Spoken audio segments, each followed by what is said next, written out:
निशांत जी, सबसे पहले तो सारे हिंदुस्तान की आवाम को बहुत ही शौक लगा है जब से आप बिग बॉस के घर से बाहर आए हैं।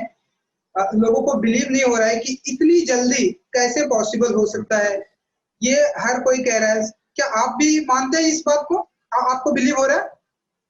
मुझे इनिशियली सच बताऊं तो बहुत डिसअपॉइंटमेंट हुई थी कि मेरी एविक्शन जब हुई तो वो ऑडियंस के वोट्स के बेसिस पे नहीं हुई जो कि होनी चाहिए थी।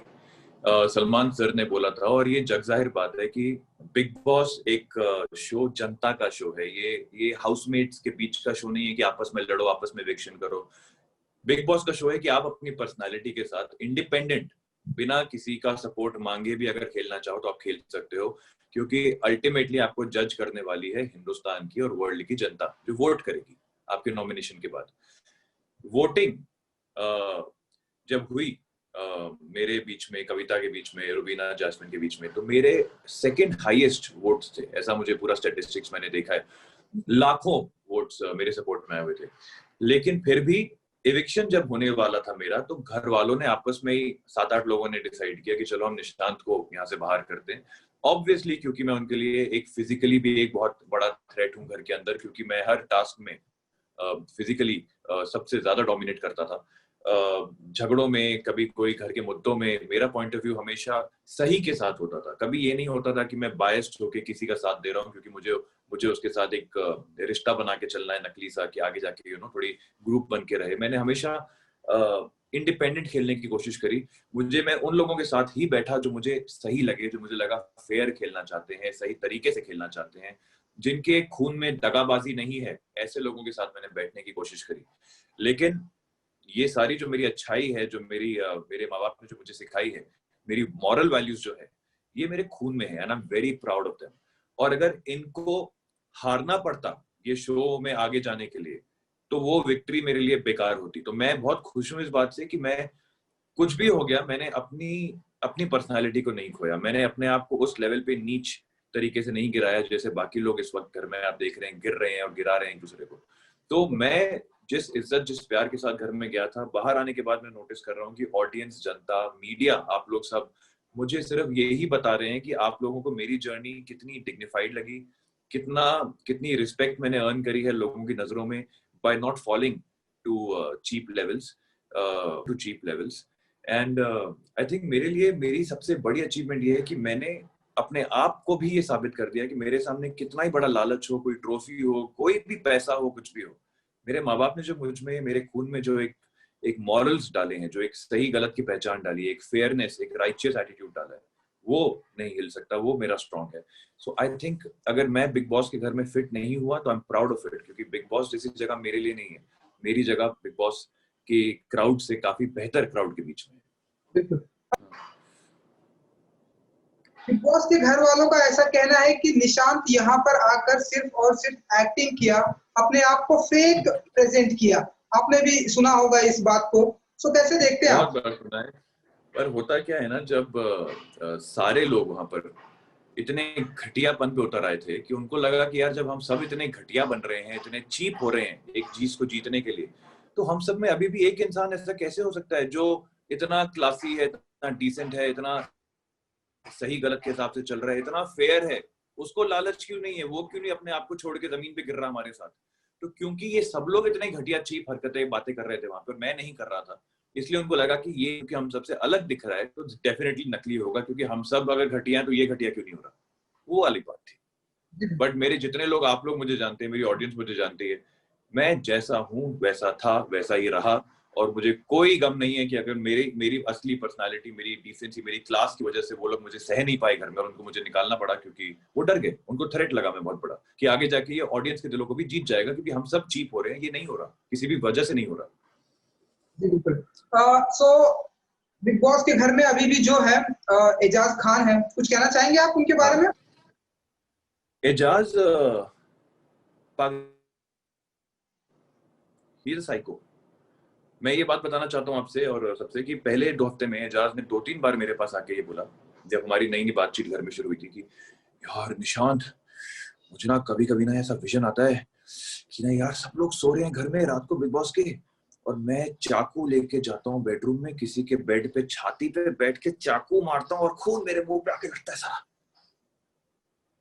मैंने कहा, उस वक्त मैंने सोचा कि ये आदमी शायद कैमरा के लिए एक्टिंग कर रहा है, जबरदस्ती की बकवास कर रहा है, कि उसको लग रहा है शायद फोकस आ जाएगा, ये ऐसी अजीबोगरीब बातें करेगा तो लोग देखेंगे। बट नहीं, उसका दिमाग एक्चुअली में डिस्टर्ब्ड है। He is a psycho. उसके खून में सिवाय झूठ, फरेब, चीटिंग, फ्रॉड के अलावा कुछ नहीं है। वो इस वक्त भी क्या कर रहा है, उसके सारे झगड़े पवित्रा के साथ नकली होते हैं। उनको पता चल गया है कि हम आपस में, हमारे को फुटेज मिल रही है, तो चलो अब इसको बड़ा चढ़ा के लड़ाइयां करें। फिर प्यार भी हम नाटक करते हैं, प्यार का नाटक करते हैं। अपनी खुद की स्टैंडिंग पे वो आदमी खड़े होने की हिम्मत ही नहीं रखता। इसीलिए जब उसको कैप्टन बनना था तो उसने रेड जोन के 4 ऐसे लोगों को चुना अपनी टीम में आने के लिए, जो किसी को नहीं पसंद है, जो किसी के नहीं है, जो सबसे बड़े धोखेबाज घर में सबने नॉमिनेट करके डाल दिए थे रेड जोन के अंदर, क्योंकि वो सब के सब दगाबाज है। इस आदमी के अंदर इतना डर था शो में आगे ना जाने का, कि उसने उन 4 दगाबाजों की फौज बना ली अपने साथ, पवित्रा, निकी, जान और राहुल की। और अब आने वाले समय में, और ऑलरेडी आप देख भी रहे हैं पवित्रा के साथ क्या हो रहा है, उसको यही लोग, क्योंकि ये किसी के नहीं है, ये सब धोखेबाज हैं, ये सब उसी को काटेंगे और उसी को बाहर निकालेंगे। कैप्टनसी की भी मैं बात करूंगा निशान जी, लेकिन इससे पहले अगर आप बता सके पवित्रा, कुछ कहना चाहेंगे आप उनके बारे में? पवित्रा जैसी औरत मैंने कभी ना देखी है, ना मेरी बात हुई है, ना मेरी इंटरेक्शन हुई है इस तरह की औरतों से। इतनी क्लासलेस इंसान मैंने पहली बार देखी है। एक लेडी के मुंह से इस तरह की भाषा निकलना, इस तरह का बात करने का लहजा, इस तरह से चिल्लाना बेकार की बातों पे। मुझे कई बार लगता था कि मैं बिग बॉस के घर में नहीं, किसी चौल में रह रहा हूँ, जहाँ एक औरत की आवाज आ रही है जो सिर्फ चिल्लाती है और गालियां देती है लोगों को, और गंद से गंद बकती है। टेलीकास्ट में ज्यादातर शायद आप नहीं देख पाते होंगे ज्यादा, लेकिन वहां रहने से मुझे पता चला कि ये औरत बिल्कुल बिल्कुल ऐसी फीलिंग देती है कि आप किसी चौल में रह रहे हो किसी के साथ। कुछ भी हो जाए, छोटी सी छोटी बात पे उसकी आवाज जाएगी एकदम टॉप फ्लोर पे चिल्लाने के लिए, और साथ में गालियां और गंद, मतलब गंद से गंद बकवास करती है वो। तो ऐसे लोगों को मैंने कभी डील ही नहीं किया ब्रो। मतलब मेरा सर्कल, मेरे दोस्त, मेरे काम के लोग, मेरे colleagues, they are all such decent classy people, कि ऐसे लोगों को तो मैं मतलब खड़ा भी ना रखूं अपने आसपास, ऐसे लोगों को मैं दूर से भगा दूं। लेकिन अब वहां मेरी मजबूरी थी उस घर में रहना उन लोगों के साथ, तो क्योंकि मेरा नेचर ऐसा है कि मैं सबके साथ तमीज से रहता हूँ, लेकिन दोस्ती बातचीत उन्हीं के साथ करता हूँ जो मुझे अच्छे लगते हैं। और इनमें से मुझे कोई भी इंसान ठीक नहीं लगा, सबके सब मतलब घटिया टू अनदर लेवल। जान, और मैंने आपके देखा जब स्टार्टिंग में बहुत ही गहरी, ऐसा लग रहा था कि आप और जान बहुत ही गहरे मित्र हैं, लेकिन आखिरी में हमने उनके साथ भी आपका देखा। सो जान, वो जान ना, जान दोस्ती के नाम पे धब्बा जो टर्म हमने सुना है, वो जान परफेक्ट रिप्रेजेंट करता है उसको, क्योंकि वो एक सांप है। आपने अगर सांप को पाला है, सांप को दूध पिलाया, तो वो आपको डस लेगा एक दिन। वो हुआ मेरे साथ। जान मेरे पास आया था इनिशियली ये बोल के कि आप में मुझे एक बड़ा भाई दिखता है, आप मुझे गाइड करो, मैं बहुत डिस्टर्ब्ड हूँ, मेरे को डिप्रेशन सा फील होता है, मैं एंग्जाइटी फील करता हूँ, निक्की की वजह से मुझे बहुत बुरा लगता है, मेरी बहुत इंसल्ट होती है, बहुत लोग मेरे बारे में बकवास करते हैं, मैं बात करना चाहता हूँ आपसे क्योंकि मैं बात करके हल्का फील करूंगा। मेरा छोटा भाई, जो रियल में छोटा भाई है, वो भी सेम एज का है, 26-27 साल का। तो मुझे कहीं ना कहीं एक तरस आया, एक कनेक्शन सा फील हुआ। तो मैंने कहा ठीक है, अगर तेरे को एक कंधा चाहिए एक बड़े भाई का, तो मैं देने को रेडी हूँ। और मैंने उसको पूरी शिद्दत से लॉयल्टी से निभाने की कोशिश करी, क्योंकि मेरे खून में लॉयल्टी है, मेरे खून में दगाबाजी नहीं है। लेकिन बाद में मुझे रियलाइज हुआ कि मैंने क्योंकि भरोसा किया जान पर, वो मेरी गलती थी। आई रिग्रेट इट, क्योंकि जान एक नंबर का चीटर और धोखेबाज है। उसको ये चाहिए था कि मुझे निशांत से दोस्ती करनी है क्योंकि उसके साथ मुझे फायदा होगा, और मुझे निकी के साथ भी रहना है क्योंकि निकी के साथ मैं कुछ रोमांटिक अफेयर वगैरह कुछ स्टार्ट करना चाहता हूँ घर के अंदर। तो ये सारा का सारा जो गेम खेला उसने, वो शायद उसको भी नहीं पता कि वो खेल रहा था, क्योंकि वो यहाँ पे खाली भी है। वो अपने दिमाग से नहीं चलता, उसका कोई स्टैंड नहीं है, कोई पॉइंट ऑफ व्यू नहीं है। उसको बस कान में निकी फुसफुस करके कुछ ना कुछ समझाती रहती है, और वो एक पेट डॉग की तरह उसको फॉलो करता है हर जगह पे। पालतू कुत्ते की तरह वो उसके पीछे पीछे घूमता है, वो उसको लात मारती है, उसको गाली देती है, उसको भगाती है, फिर भी वो वहीं बैठा रहेगा एकदम।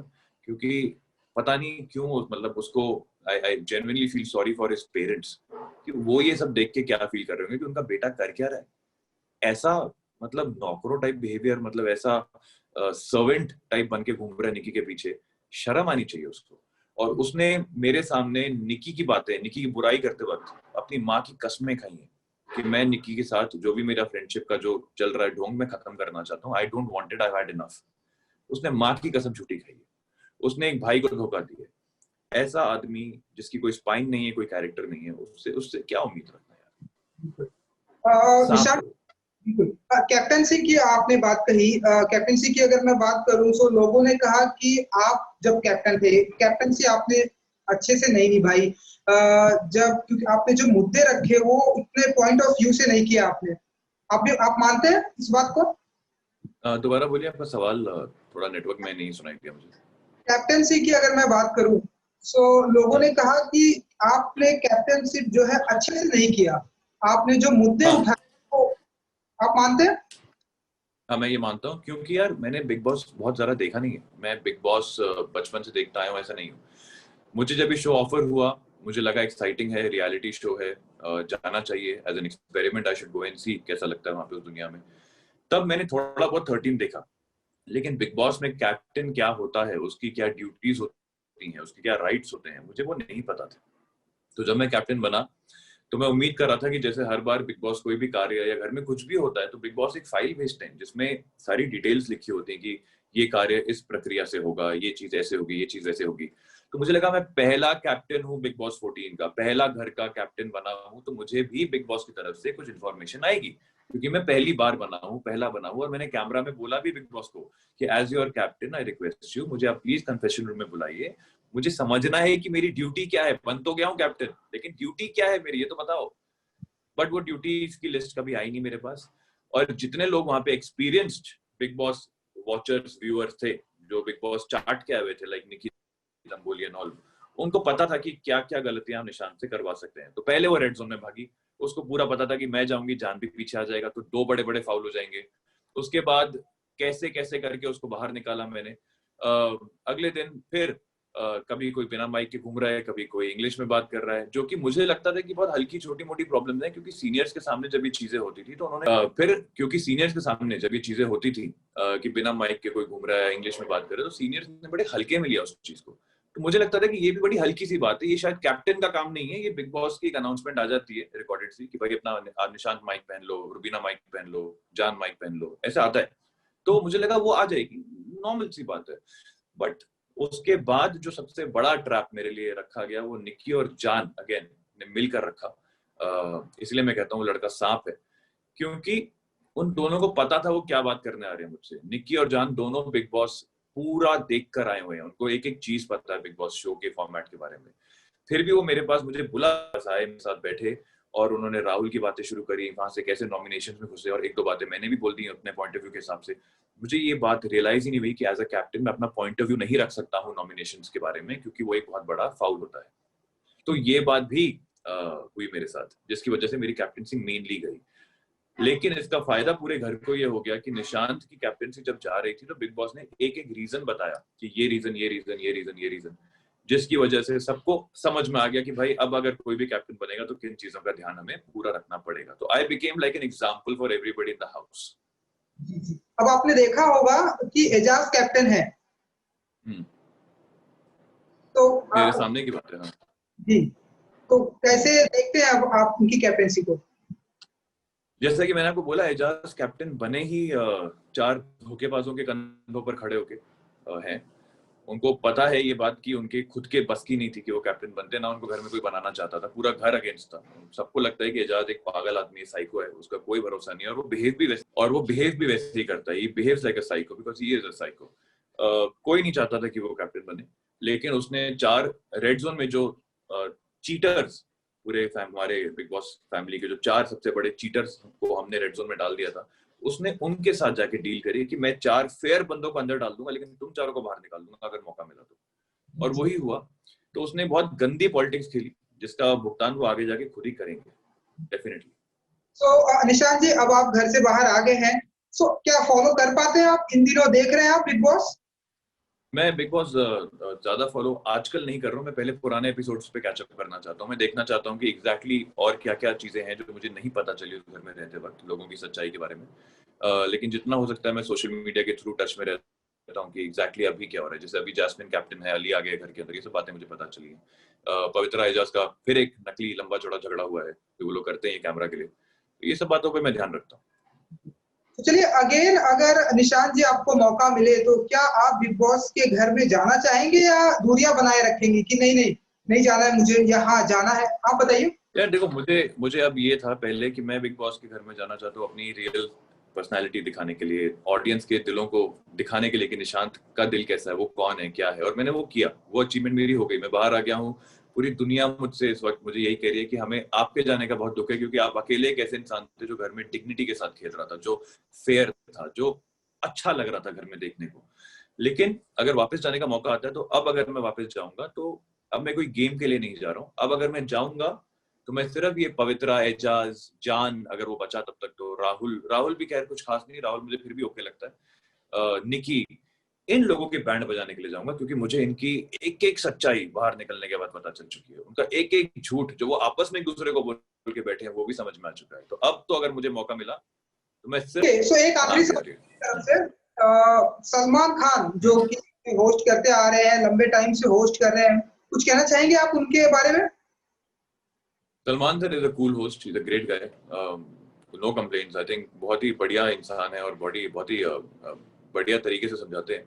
ऑफ कोर्स एंटरटेनमेंट का शो है, तो थोड़ा बहुत उनके तरीकों में कभी कभी हमारे लिए थोड़ी एम्बैरेसमेंट हो जाती है, लेकिन ये बात सच है कि उनकी हर बात मतलब होता है। और वो कभी भी कुछ भी अगर मजाक में भी कहते हैं आपसे, तो उसके पीछे एक हिंट होता है जो कि आपको ये बताता है कि आप कहाँ गलत जा रहे हो या कहाँ सही जा रहे हो, तो आपको वो पकड़ना जरूरी है। So I think he's a great host and I have a lot of respect for him. Okay, thank you Nishant ji हमसे बात करने के लिए। बहुत बहुत धन्यवाद।